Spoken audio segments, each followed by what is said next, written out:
आज आप लोग पढ़ने वाले हैं अच्छी गाय के लक्षण अथवा विशेषताएं। देखो, एक बात तो दोस्तों आप लोग जानते ही हो, जब अच्छी गाय खरीदने जाओगे, जब उसकी विशेषताएं नहीं पता होंगी, उसके लक्षण नहीं पता होंगे, तो कैसे खरीदोगे? तो इसके लिए दोस्तों क्या है, पशु परखी की आवश्यकता होती है। तो पशु परखी दोस्तों क्या है, उसके बारे में आज अध्ययन करेंगे सबसे पहले। और दोस्तों एक बात और आप लोग जान लीजिए कि ये चैप्टर नंबर जो आपका पार्ट 6 है, ठीक है, एनिमल हस्बेंड्री का, वो पढ़ाने जा रहे हैं, आज से स्टार्ट कर दिया है। और दोस्तों ये उसका पार्ट नंबर 1 है, मतलब भाग 1 है वीडियो का, ठीक है। तो दोस्तों इसी तरीके की सीरीज आ रखी है, तो उसे देखने के लिए दोस्तों लिंक दे रखी है नीचे, और आई बटन पे आप लोगों को भी दिख रहा होगा, तो वहां से आप विजिट कर सकते हैं। ओके, तो दोस्तों सबसे पहले आज अपने लोग पढ़ने वाले हैं, पशु परखी बनने के लिए पशुपालक में निम्न गुणों का होना अनिवार्य है। उसमें दोस्तों क्या क्या गुण होंगे? जब गाय खरीदोगे तो उसकी विशेषताओं के बारे में, लक्षण के बारे में एक पशु परखी ही बता सकता है। तो मोस्ट इंपॉर्टेंट दोस्तों कि इसके बारे में पता होना चाहिए, पशु परखी के बारे में, ठीक है। क्या वो अच्छा है, क्या है, उसकी सारी विशेषताएं पता होनी चाहिए। तो एक बात दोस्तों आप लोगों ने गांव में तो सुनी ही होगी कि क्या है, कि हर एक इंसान गायक नहीं बन सकता है। ऐसे ही दोस्तों हर एक इंसान पशु परखी नहीं बन सकता है। पशु परखी दोस्तों जन्मते हैं, ना कि बनते हैं, ठीक है। ये भी कहावत है, तो आप इसके द्वारा ध्यान रखिएगा, क्योंकि हर इंसान थोड़ी ना दोस्तों समझ पाएगा कि पशु में कौन से लक्षण है, क्या विशेषता है। एक पशु परखी ही समझता है, जो हर टाइम दोस्तों पशुओं में अपना समय बिताता है, ठीक है। जिसके दोस्तों डेयरी फार्म होते हैं, वो लोग पशु परखी को रखते हैं। जो लोग डेली बेसिस पे दोस्तों काम किया करते हैं, उन लोगों को अच्छी जानकारी होती है, तो उनको बोला जाता है पशु परखी। आशा करता हूँ दोस्तों समझ में आया होगा। तो बिना किसी देरी की हुई है, वीडियो को आगे बढ़ाते हैं। तो सबसे पहले हमारा पॉइंट इसमें आता है, पशु परखी को पशु की जाति के बारे में पूर्ण जानकारी होनी चाहिए। दोस्तों पशु हमारा किस जाति का है, इसका पूर्ण अध्ययन पशु परखी होना अनिवार्य है, ठीक है। नेक्स्ट पॉइंट की अगर बात करें, तो पशु परखी को पशु की वाह, मतलब कि दोस्तों जो बाह आकार होगा उसकी जानकारी, और आंतरिक शारीरिक दोस्तों की शरीर की जो रचना होती है, उसका पूर्ण ज्ञान होना चाहिए। क्या दोस्तों शरीर का आकार कैसा है, ठीक है, त्रिभुजाकार है, आयताकार है, इन सारी चीजों के बारे में अध्ययन होना चाहिए। एक दोस्तों एक बात और आप लोग जान लीजिए कि जो जिन पशुओं का त्रिभुजाकार आकार का शरीर होता है ना दोस्तों, वो पशु दोस्तों हमारे दुधारू होते हैं। ये बात याद रखना, ये दोस्तों यूपी कैटेट में पूछा जाता है। वहीं पे दोस्तों नोट कर लीजिएगा अपनी कॉपी में, ठीक है। अब दोस्तों नेक्स्ट पॉइंट की ओर बढ़ते हैं।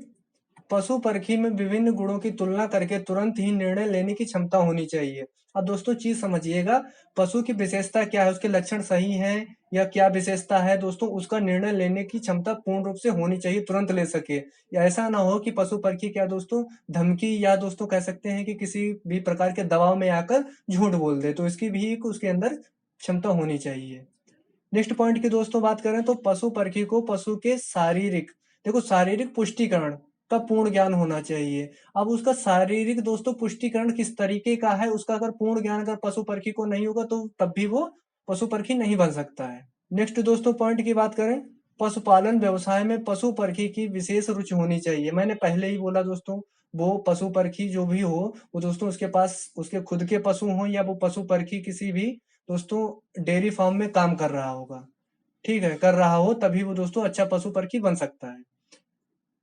इन्हें इस कार्य को उत्साह पूर्वक करना चाहिए। दोस्तों उस काम में उसको किसी भी प्रकार की ढीलासाली नहीं करनी चाहिए, वो एकदम दिलचस्पी रखता हो पशु परखी, पशु के कार्य करने में, या उत्साह भी रखता हो। आशा करता हूँ दोस्तों चीज समझ में आई होगी। नेक्स्ट दोस्तों पॉइंट की बात करें, दूध उत्पादन या कृषि कार्य में उसे पूर्ण जानकारी होनी चाहिए। दोस्तों क्या है, किस पशु में कितना दूध है, ठीक है दोस्तों, इस बारे में उसको पूर्ण रूप से जानकारी होनी चाहिए हमारे पशु परखी को, तभी वो अच्छा पशु परखी बन सकता है। नेक्स्ट दोस्तों पॉइंट की बात करें, तो पशु परखी में पशु के अवांछी अवांछी गुणों में, देखो वांछी अवांछी का मतलब होता है दोस्तों कि उसके जो गुण हैं अच्छे हैं या खराब। अच्छे का मतलब दोस्तों वांछी हो गया, और खराब का मतलब होता है अवांछीय। तो दोस्तों उसमें भी इसकी परख होनी चाहिए, करने की क्षमता होनी चाहिए दोस्तों, ठीक है। मतलब क्षमता का मतलब फिर से वही बात हो गई है कि वो किसी भी दबाव में तो नहीं आ रहा है। अगर पशु खराब है, अवांछी है, तो तुरंत बता देगा, ठीक है। अगर अवांछी है तब भी बता देगा, ठीक है। आशा करता हूँ दोस्तों चीज समझ में आई होगी।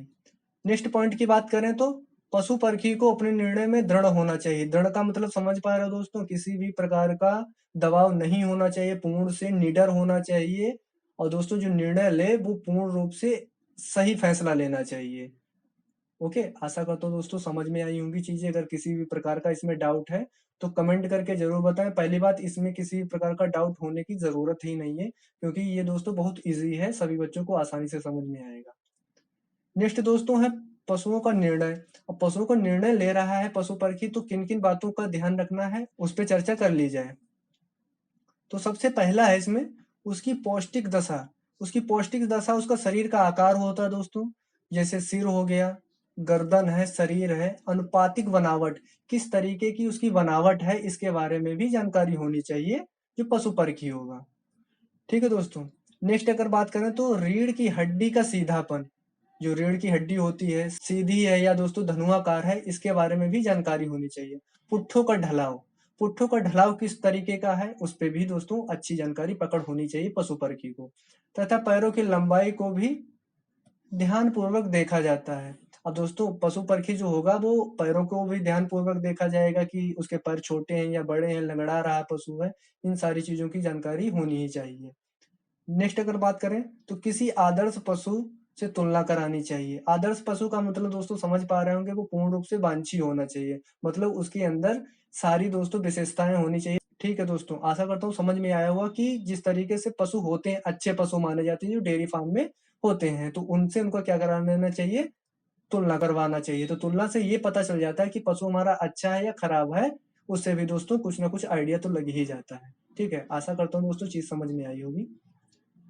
नेक्स्ट दोस्तों बात कर लेते हैं जब पशु घूम रहा हो, मतलब दोस्तों जब चारागाह में घूम रहा हो या किसी भी जगह पे घूम रहा हो, पशु हमारे टहलाए भी तो जाते हैं, तो उस समय पे क्या करना चाहिए, उसे पीछे एवं सामने से देखना चाहिए। आगे और पीछे से दोनों तरीके से दोस्तों उसको अच्छी प्रकार से देख लो, तभी पशु को लेना चाहिए। आगे और पीछे से दोस्तों अच्छी प्रकार से देख लेना चाहिए, तभी पशु को खरीदना चाहिए या लेना चाहिए, जो भी है। ठीक है। अब दोस्तों एक बात यहाँ पे सबसे इम्पोर्टेंट ये है कि चुनाव के लिए कारण देने की वजह। अब जैसे पशु परखी चुनाव तो कर रहा है, अगर पशु हमारा क्या है, अच्छा है या खराब है, ठीक है, उसमें भी दोस्तों उसको क्या है कि निर्णय देना पड़ेगा ना, कि उसमें क्या कमी है, ये तो बतानी ही पड़ेगी। तो उसमें क्या है, उसके बारे में जान लेते हैं।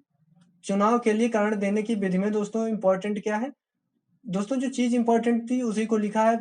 बाकी बुक में बहुत कुछ लिखा है, जिन लोगों को पढ़ने की ज्यादा रुचि है तो आप बुक में पढ़ सकते हैं। ठीक है। पशु का चुनाव तब तक अधूरा समझा जाता है जब तक कि उसे चुनने का कारण ना दिया जाए।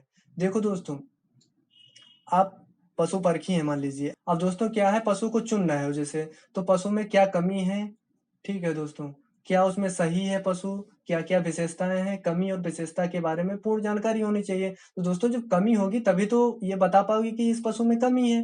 तो इसमें क्या है दोस्तों, इंपॉर्टेंट ये है कि गर्दन कैसी है, ये इंपॉर्टेंट है। गर्दन पे कह दिया कि इसकी गर्दन तिरछा है या कुछ भी है, तो ये पशु नहीं अच्छा है। या सिर में कोई प्रॉब्लम है, ये हो गई। ये बाहरी आकार की बात चल रही है कि शारीरिक जो बाह्य आकार होता है पशु की, उसके बारे में।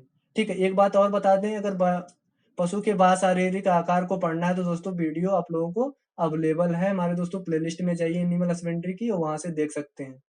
ठीक है।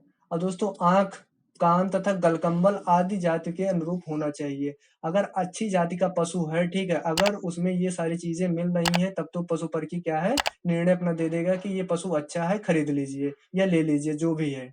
ठीक है। अगर पशु परखी में ये सारी, अगर इसमें किसी भी प्रकार की कमी है, गलकंबल में, ठीक है दोस्तों, या कान में या आंख में, सिर या गर्दन या जाति में, ठीक है, जाति भी दोस्तों मोस्ट इंपॉर्टेंट होती है।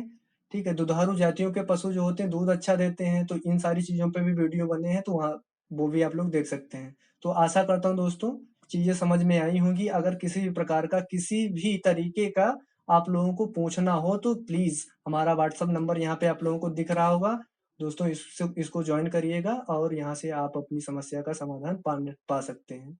Okay, thank you for watching.